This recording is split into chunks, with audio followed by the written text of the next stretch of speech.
Bonjour YouTube, je suis Sébastien et on recommence avec un autre matin froid, comme vous pouvez le voir, même le sol n'est pas dégivré encore.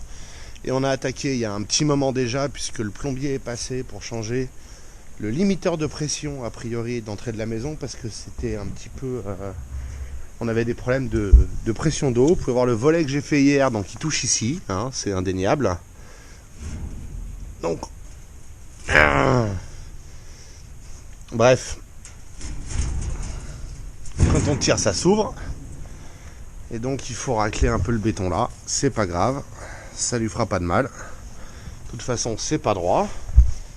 Donc ça va faire partie des missions de la journée. Et je vais commencer par poser un interrupteur que j'ai oublié dans la maison. C'est pas grave. Pour pouvoir arrêter l'ouverture et la fermeture automatique du portail. Enfin, l'ouverture manuelle et la fermeture automatique. J'avais pris celui-là. Faut voir que c'est le bordel parce qu'on a essayé de passer un tuyau là, mais il fait trop froid. J'avais pris, c'est un bouton poussoir comme celui-là, c'est pas le bon. Donc je vais tirer deux autres fils, pareil. C'est pas ce qu'il y a de plus esthétique, mais bon, je vais pas mettre une gaine pour ça. Et ça va être un va-et-vient qui va me permettre d'arrêter la fermeture automatique, ce qui sera fort pratique quand on voudra accéder à quelque chose. Je vois que la carte là, elle a un peu bougé. Bon, c'est pas de la grosse fixation. C'est pas dramatique. Je vais mettre ça.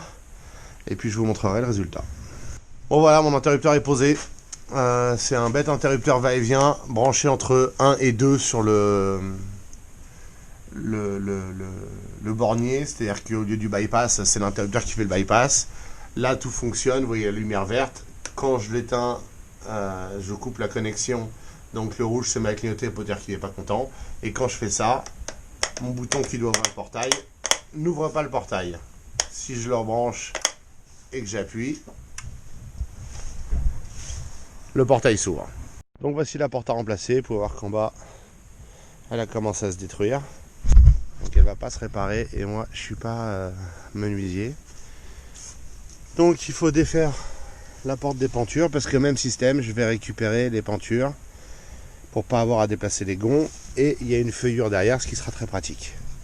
Première étape, dévisser, ce qui va être pénible. Toutes les vis sont sorties, sauf là où c'est un clou traversant, c'est le plus gros clou de l'histoire. Donc je vais même pas m'embêter, je vais lui mettre un coup de disqueuse et on en sera débarrassé. Pour la feuillure, et donc là où je vais devoir retailler la barre de 40 pour qu'elle veuille bien rentrer derrière le gond. De l'autre côté, ça devrait aller. Voilà, maintenant je vais aller chercher mon matériel.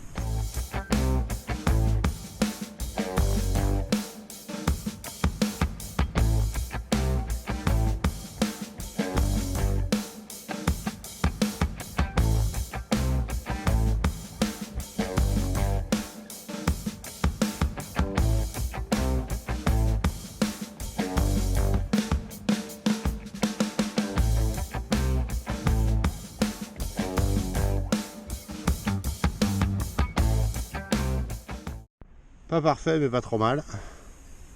Encore une fois, c'est une porte qui n'est pas si utilisée que ça. Donc ça ira très bien comme ça. Elle est légèrement plus intéressée par se fermer en bas qu'en haut. Mais je pense que je peux la convaincre de se fermer en haut plus efficacement quand je souderai le haut, en la tenant, tout simplement.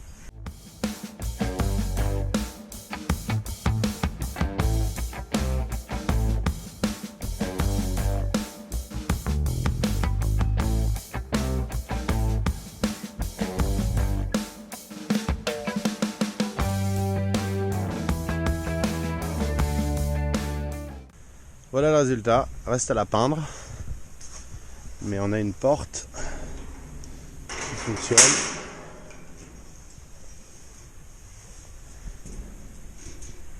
Voilà, bon, ça a la rigidité que ça a, hein. Je voudrais mettre des cornières au milieu, mais j'ai pas ce qu'il faut, puisque la cornière du milieu, j'ai utilisé pour faire celle-là, puisque j'avais besoin de plus petit.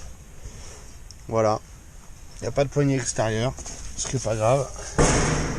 C'est pas prévu pour être une porte d'entrée. Et une fois peinte en grise comme le volet, les volets dans lesquels j'ai mis les lames de volet, sinon ça fait beaucoup de volets, elle sera moins visible et moins défoncée. Ça, je reviendrai avec la remorque et je ferai le tour en voiture pour l'emmener à la déchetterie.